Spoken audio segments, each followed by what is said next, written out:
Então, nessa ação penal 506, 31, 30, 17, continuidade do depoimento do senhor ex-presidente Luiz Inácio Lula da Silva.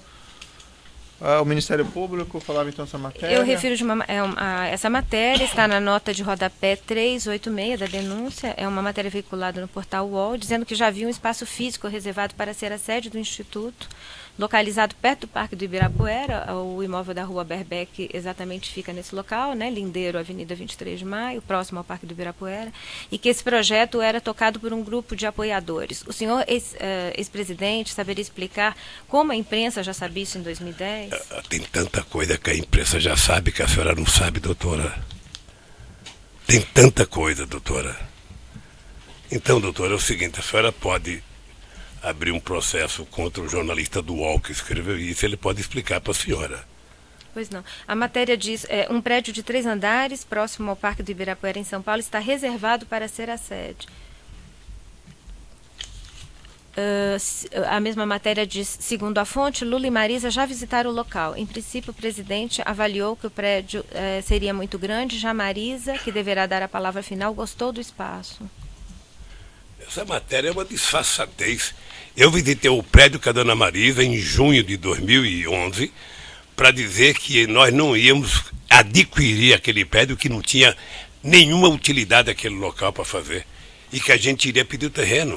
Certo. Quem marcou essa visita, a que o senhor está fazendo referência, de 26 de julho de 2011? O Paulo Okamoto, presidente do Instituto Lula.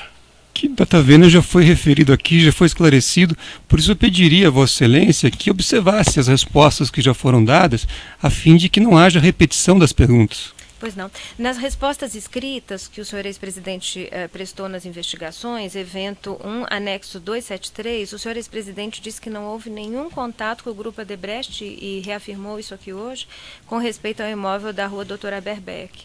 Eu gostaria de mostrar ao senhor esses e-mails juntados aos autos, trocados entre Paulo Okamoto, que o senhor disse que era a única pessoa que conhecia, né, com quem o senhor tratou, da questão do terreno, e João Alberto Louveira, empregado da Odebrecht, agendando a visita do dia 26 de julho de 2011 no imóvel. É o evento 1, anexo 248. O senhor quer ver o e-mail? O companheiro Paulo Okamoto já esteve aqui. Deixa eu lhe falar, a senhora não pode ficar perguntando para mim e-mail de João falando com Maria se eu sou Lula. Não, é porque, como o senhor disse, não, que Paulo tem algum e-mail para mim?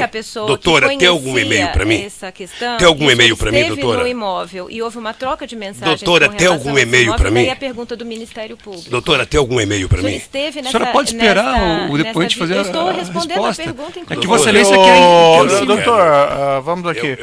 A questão colocada ao senhor é a seguinte: o senhor tinha conhecimento dessas mensagens? Não tinha conhecimento, doutor. Eu só queria que a senhora perguntasse de coisas que foram direcionadas a mim. Certo. Sabe? Mas aí veja, não senhor ex-presidente, é uma pergunta normal, olha, teve conhecimento disso ou não teve conhecimento disso? Pronto. Tem necessidade mas, doutor, o senhor sabe que uma coisa repetida muitas vezes. É a oportunidade que o senhor tem de se defender. Então a pergunta é normal, olha, tem e-mails do fulano X com fulano Y. O senhor teve conhecimento disso? Não. É que já foi respondida, né, Excelência? O que é anormal é a repetição. Não, essa pergunta não foi. Doutora, mas deixa eu fazer só a pergunta para entender. Não, vamos seguir aqui as indagações. O senhor me permite, por favor? Permito. O senhor, ex-presidente, permite uma colocação? O que a minha colega estava dizendo é que o senhor, até o presente momento, tem apontado o senhor Paulo Okamoto como sendo a pessoa, o seu interlocutor para esses assuntos. E estes e-mails eram justamente dirigidos ao Paulo Okamoto. Deixa eu... E é só essa questão. Posso corrigir? Não foi apontado como interlocutor. Eu acho que a afirmação de Vossa Excelência não corresponde com o que foi dito pelo depoente. O depoente disse que foi informado da visita pelo senhor Paulo Okamoto. Não usou a palavra interlocutor que foi usada por Vossa Excelência. Mas não era o Paulo Okamoto que tratava Não, mas deixa eu falar, assunto? doutor, é que o Paulo Okamoto é presidente do Instituto Lula. Ele é o presidente. As pessoas não tinham nenhuma obrigação de conversar comigo sobre o Instituto. O Instituto tem uma diretoria. O Instituto tem conselho fiscal.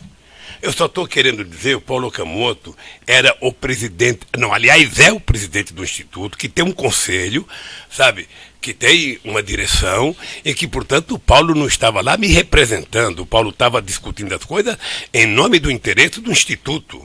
Quando Lula morrer, que não existe mais, né? todo mundo sonha que não vai morrer, eu espero demorar muito, ou seja, o Instituto deve continuar, não vão tirar o meu nome porque eu morri.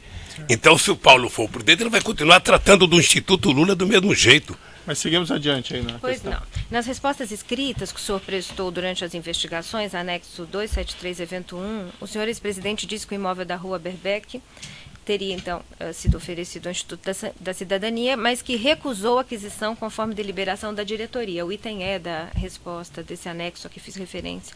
O senhor ex-presidente poderia explicar quando a diretoria se reuniu para deliberar sobre isso? Não sei, querida, não sei. Como ocorreu essa deliberação? Na deliberação, no dia que eu fui lá, pelo menos. Houve uma reunião específica Não, para isso? eu não. Eu fui convidado a ir visitar o terreno, que era um terreno que estava sendo oferecido para compra, e nós fomos lá e achamos inadequado. E essa deliberação foi formalizada de alguma maneira? Não. Essa deve ter sido depois, na reunião da direção, deve ter discutido que não aceitou. O senhor tem conhecimento da formalização? Não tenho, querida, não tenho. Também pediria que o senhor ex-presidente referisse ao membro do Ministério Público pelo tratamento protocolar devido. Como é que seria? Doutora...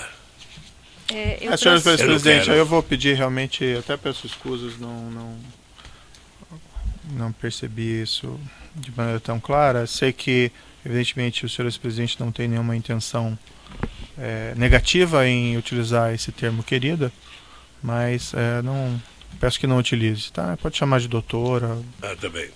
senhora procuradora, Tá bem. perfeito? O senhor Alexandrino Alencar relatou aqui em juízo que o Grupo Odebrecht continuou procurando imóveis para o Instituto Lula depois da visita feita em julho de 2011 ao imóvel da Rua Doutora Berbeck. Foi inclusive apresentado um projeto feito pela Odebrecht para a reforma do atual prédio do Instituto Lula, aquela sede localizada no Ipiranga. O senhor teve conhecimento disso? Eu não tenho conhecimento, doutora, e acho que é mentira. Porque depois que nós fomos ver e achamos inadequado, nós fomos à Prefeitura de São Paulo falar com o prefeito Kassab, que aceitou mandar um projeto de lei para a Câmara de Vereadores, doando um terreno na Cracolândia para que nós fizéssemos o Instituto. A Câmara de Vereadores aprovou o terreno e, com base nesse terreno, nós começamos a elaborar um projeto do que seria o futuro Memorial da Democracia. Eu não me refiro, na pergunta que fiz, ao projeto apresentado pelo Escritório de Arquitetura de Marcelo Ferraz para o terreno da área central de São Paulo. Eu me refiro aos projetos que estão juntados nos autos, no evento 928, que são projetos produzidos pela Odebrecht, segundo Alexandrino Alencar, a pedido, e que houve grande prospecção de imóveis durante mais de 2 anos para o Instituto Lula após a desistência. O senhor confirma esse fato? Não, O senhor tem conhecimento? não acredito nisso. O senhor tem conhecimento? Não. Não. Pois não. Qual a relação do senhor com Alexandrino Alencar? Ele era empregado da Odebrecht e andava com o Emílio Odebrecht. Ele o acompanhava nas reuniões De com o vez em senhor quando, na de vez em quando. presidência?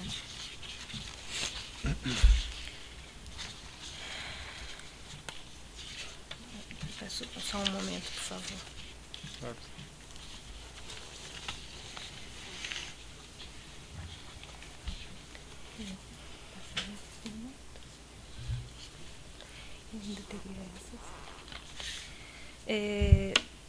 Com relação à referência que o senhor fez ao fato de ter mantido diversas reuniões com Emílio Odebrecht, e agora o senhor disse que às vezes acompanhado de Alexandrino Alencar, o senhor poderia esclarecer a sua relação com o grupo Odebrecht? A mesma relação que eu tinha com todo o empresariado brasileiro. Se a doutora se lembrar bem, eu fui o presidente que mais fui ao Ministério Público. Eu fui o presidente que mais reuni empresário de todos os setores desse país. Fui o presidente que mais viajei, sabe, o mundo. Fui o presidente que mais viajei no país e, portanto, fui o presidente que mais tive contato com empresários. Sim. Muitos, mas muitos, com todos. E o Emílio era um grande empresário, como era grande empresário a Camargo Correia, a OAS, os produtores de etanol, o Pão de Açúcar, as indústrias automobilísticas, toda a gente conversou comigo todo o tempo. Não tinha preferência a Odebrecht. Mas nessas reuniões, Emílio Odebrecht levava pedidos de interesse do grupo Odebrecht? Não, o Emílio era um empresário organizado e eu passei a adotar, sabe, todo empresário que conversasse comigo tinha que dizer antes qual era o assunto. Porque você não pode fazer uma reunião com o empresário e chegar lá, o empresário chegar com uma pauta e você não tem informação. Tá? Então o Emílio levava a pauta do setor, sabe? Levava a pauta da ABDIB, levava a pauta do Sindicato da Construção Civil. Sabe? E assim levava, o etanol levava a pauta do setor de etanol, a indústria automobilística levava a pauta da indústria automobilística. Levava questões relativas à Petrobras? Relações ao desenvolvimento do Brasil. E a Petrobras era uma empresa que tinha muita importância no desenvolvimento do país. Pois não. Há uma outra audiência, um documento relativo à audiência com o presidente Luiz Inácio. Além daquela que fiz referência anteriormente, é um documento que consta do evento 928, anexo 13, audiência com o excelentíssimo senhor presidente da República, Luiz Inácio Lula da Silva, Brasília, 5 de agosto de 2005. Dentre os diversos pontos desta pauta, há referência no item 6, diversos, relação com a Petrobras versus importância do diretor PR. Seria Paulo Roberto? O senhor tem conhecimento? Antes, pela ordem, eu gostaria de esclarecer. O documento dos autos? Gostaria de esclarecer pela ordem que esse documento é objeto do incidente de falsidade também. Certo. A pergunta é se o senhor se recorda dessa certo, reunião. mas é que me parece. Se teria havido essa reunião e se foi tratado esse assunto. É que a defesa gostaria só de ter. Só de ter a palavra. O doutor intervém toda hora no interrogatório novamente. Tudo bem, mas tudo bem, só que a lei me dá esse direito de formular a questão de ordem. Estou levando ao juízo a questão de que este documento é objeto de incidente de falsidade que ainda não foi processado. Perfeito, mas isso impede de ser feita pergunta sobre ele ao seu cliente? Isso impede, sim, impede por uma simples questão, porque há inclusive informações que foram juntadas aos autos a respeito disso. O doutor já colocou o seu ponto, agora sim. Sim, mas se Vossa Excelência puder... Não, eu já ouvi o senhor, o doutor já falou. Eu não terminei meu raciocínio, Doutor. É que Vossa Excelência quer cortar a defesa. O senhor ex-presidente... O incidente não impede as perguntas e a pergunta se recorda de uma reunião em que houve esse tema, só isso. Tem medo que o seu cliente tenha que responder? Não, medo não tenho, medo nenhum. Vossa Excelência não respeita a defesa. Vossa Excelência não respeita a defesa. Mas está mais uma vez claro que Vossa Excelência não respeita a defesa. Doutor não respeita a ordem da audiência. Vossa Excelência não respeita a defesa. Então, se Vossa Excelência seguir a lei e processar o incidente de falsidade, a defesa agradece. Agora, se a lei é diferente, então a defesa vai não só lamentar, como tomar as providências legais. A sua questão está indeferida, doutor. O doutor está errado, o incidente está sendo encaminhado e nós podemos indagar o seu cliente sobre esse objeto dessa reunião. Se não se recordar ou se isso não aconteceu, isso é perfeito. O doutor não precisa intervir na audiência a todo momento, que isso é perturbador, perturba a ordem normal da audiência. Farei as intervenções sempre que necessário e Vossa Excelência não poderá me impedir. Doutor Moro, eu só queria dizer o seguinte, vamos voltar à normalidade aqui, é o seguinte, vocês têm o direito de perguntar, ele tem o direito de não concordar, o juiz Moro tem o direito de indeferir, sim, eu tenho o direito de falar ou não falar. Então está deferida a questão, então peço para o senhor responder. Nunca o Emílio discutiu comigo o cargo da Petrobras. Nunca. E não ousaria discutir, nem ele e nenhum outro empresário. Essa pauta de audiência é de agosto de 2005, quando Paulo Roberto Costa já ocupava o cargo. Eu não sei. Tratavam sobre atuação? Eu não sei. O senhor não sabe dizer. Pois não, agradeço. Há também um documento nos autos, evento 928, anexo 34, é um e-mail de Marcelo Odebrecht para Pedro Novis, para o seu pai Emílio. Eu não sei se o senhor conhece o teor desse documento que está nos autos. É um e-mail de 31 de outubro de 2006, em que Marcelo Odebrecht, dirigido ao seu pai e a Pedro Novis, com o seguinte teor: Pedro, meu pai, nas conversas com Lula, equipe, acho importante mencionar em termos de pessoa.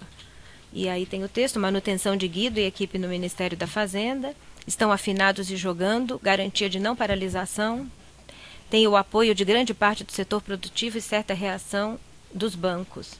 Manutenção de Damião e equipe do BNDES estão afinados, inclusive com o MF, imagina o Ministério da Fazenda, o que é importante. E jogando com efetividade, uma das melhores equipes em anos no BNDES. Márcio Fortes, um dos quadros mais eficientes e leais do governo, conhece como poucos e sabe tratar a burocracia do governo. Marta Suplicy, dos quadros mais eficazes do PT. Petrobras, Gabriele, Duque e Paulo Roberto, eficientes e de muita lealdade e compromisso com as necessidades do governo, sabendo conciliá-las com os interesses internos corporativos. E segue: ministérios executivos de infraestrutura, integração e transportes principalmente, precisam um choque de gestão para pôr em andamento projetos, inclusive PPPs.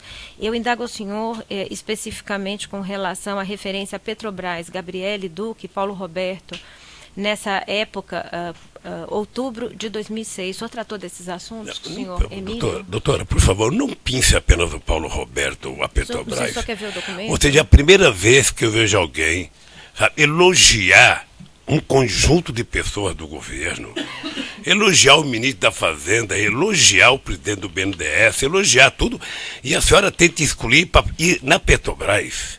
Eu vou lhe dizer uma coisa: o Paulo Roberto era um técnico que foi escolhido por ser competente. O Zé Sérgio Gabriele era o presidente da Petrobras por competência. Portanto, as pessoas elogiarem não é demérito, não. É motivo de orgulho para quem era presidente da República.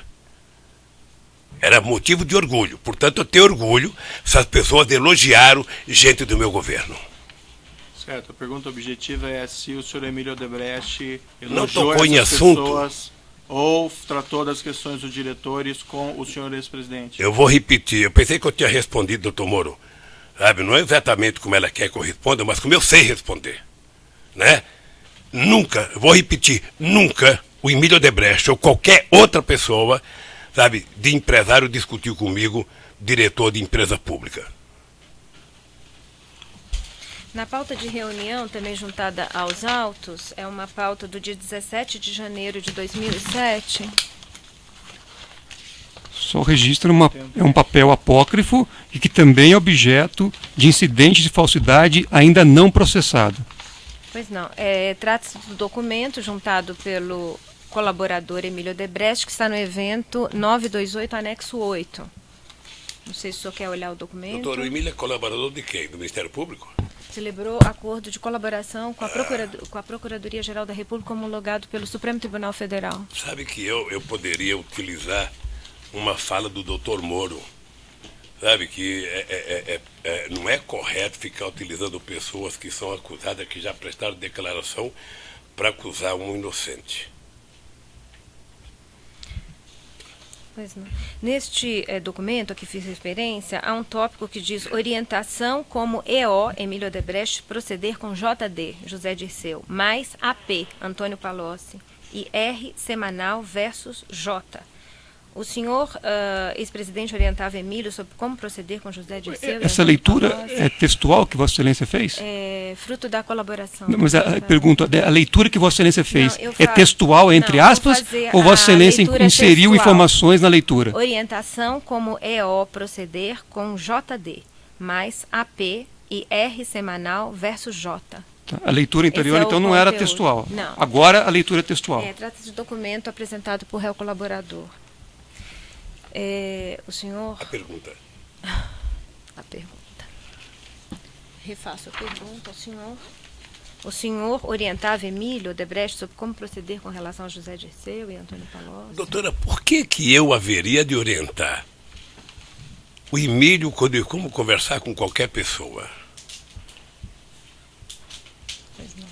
Parece que ele negou o conteúdo dessas atas todas e nega o contato. Já está essa questão já encerrei com relação às atas. Pois não.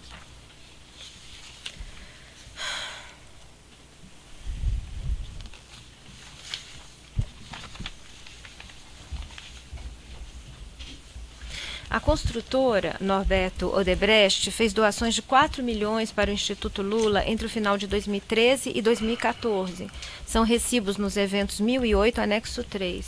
O senhor ex-presidente sabe por que essas doações foram feitas? Doutora, eu já respondi, mas vou responder outra vez. A Odebrecht não tinha que pedir a opinião do Lula para fazer doação, porque o Lula não é diretor do Instituto Lula. Se ela fez alguma doação, essa doação está contabilizada no Instituto. Antônio Palocci disse que pediu essas doações para Marcelo, atendendo solicitação de Paulo Okamoto. O senhor tinha conhecimento disso? Não. O senhor Marcelo Odebrecht disse que essas doações foram deduzidas de uma conta corrente geral de propina mantida pelo grupo Odebrecht para beneficiar o governo do Partido dos Trabalhadores. E, doutora, essa é a peça de ficção mais hilariante que eu vi na fala do Palocci. Eu, sinceramente, eu não sei qual era a relação que o ex-ministro Palocci tinha com o doutor Marcelo Odebrecht. Eu não sei. Os dois têm mais de 35 anos de idade, têm autonomia, conversava e nunca me pediram para conversar. Sabe, se eles conversavam coisas, se tinha fundo, se não tinha fundo, o doutor Palocci que explique. O Marcelo que explique. Certo, mas o dado concreto é que nem o Marcelo, nem o Emílio Odebrecht, eu nunca... Doutora, se eu responder e a senhora não prestar atenção, eu vou achar que não tem sentido o que a senhora me perguntou. O seu depoimento está gravado. Sabe, não, mas eu queria que a senhora ouvisse, porque quando a senhora pergunta, eu fico olhando para a senhora. Até por uma questão de respeito. Certo, mas o senhor estava respondendo, né? Eu estou lhe falando que nunca o Marcelo Odebrecht, nunca o Emílio Odebrecht, nunca nenhum empresário nesse país discutiu finança comigo. Nunca. Alguma vez lhe referiram sobre a existência de uma provisão de valores denominada conta amigo ou subconta amigo? Que está registrada em planilha? Não, eu fico sabendo disso porque a imprensa escreve. Planilha Programa Especial Italiano? Não. Eu tratava os empresários como empresários. Portanto, eu vou repetir, porque eu não sei se tem mais pergunta, doutor, é o seguinte. Eu tomei posse em janeiro de 2003 como presidente da República, deixei a presidência dia 30 de dezembro de 2010. Eu continuo desafiando um empresário que diga o seguinte: eu conversei de dinheiro com o Lula, seja 10 centavos ou 10 milhões. Eu nunca autorizei, nunca permiti, porque eu não queria nem perder o respeito com relação a eles e não queria que eles perdessem o respeito com relação a mim. Era por isso que esse país não dava certo. Porque o país era tratado como se fosse uma coisa pessoal. Certo, mas o senhor já respondeu isso aí. Não. Eu tenho uma questão adicional antes com relação à empresa DAG. O senhor conheceu a empresa DAG? Doutora, que foi eu não conheço a empresa DAG. Nem antes, nem durante e nem depois. Tudo que eu sei da empresa DAG é o que vocês falam pela imprensa, é o que a imprensa publica. Certo. Por favor. Consta que a empresa DAG efetuou custos com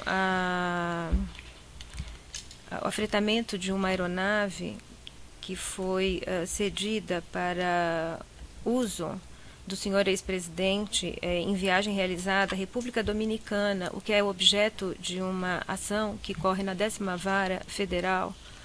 Posso citar o número 0016 093 96 2006 401 3400. Consta dessa ação que a empresa DAG só fretou a aeronave. O senhor tinha relação com essa empresa DAG, como acabei de perguntar anteriormente? Doutora, eu fiz 76 viagens nesse mundo para fazer palestra. Eu não contratava palestra. E eu não contratava avião. As pessoas que me contratavam tinham a obrigação de me pegar em São Paulo, me levar onde ia essa palestra e me trazer de volta para São Paulo.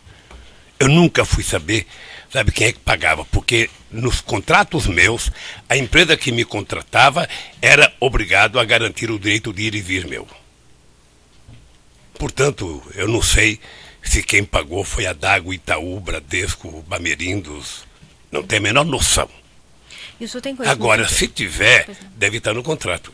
O senhor tem conhecimento que a empresa DAG fez pagamento da ordem de R$800 mil para o senhor Glaucus da Costa Marques no bojo da contratação deste imóvel da rua Doutora Berbeck Brandão? Eu vi no depoimento do Glauco ele dizendo isso. Agora, pelo que ele disse, ele tinha direito de receber. É a participação dele no negócio, na venda? Qual é o erro? O senhor sabe se ele empregou recursos nessa não sei, compra? Não sei.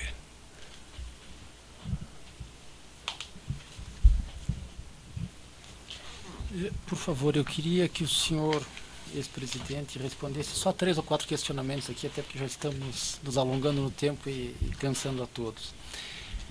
Primeiro, o senhor, quando depôs na outra ação penal, o senhor mencionou de um encontro com o Renato Duque num hangar, num aeroporto em São Paulo em 2014. O senhor se recorda desse momento? Me recordo. Tá.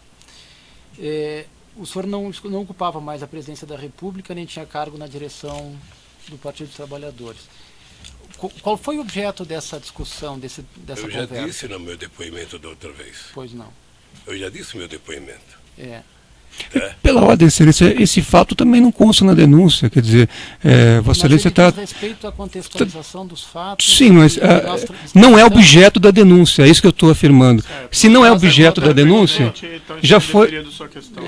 Sim, mas já foi esclarecido no depoimento anterior, não é objeto da denúncia, então, diante disso, a defesa técnica orienta que o depoente não responda, não é objeto da denúncia. Tem alguma questão complementar, doutor, sobre esse conteúdo que gostaria de fazer, ainda que a orientação seja para não responder? Não, eu queria só que ele esclarecesse qual é a razão pela qual ele conversou com o Renato Duque, até porque, doutor, se o senhor me permitir concluir, por favor,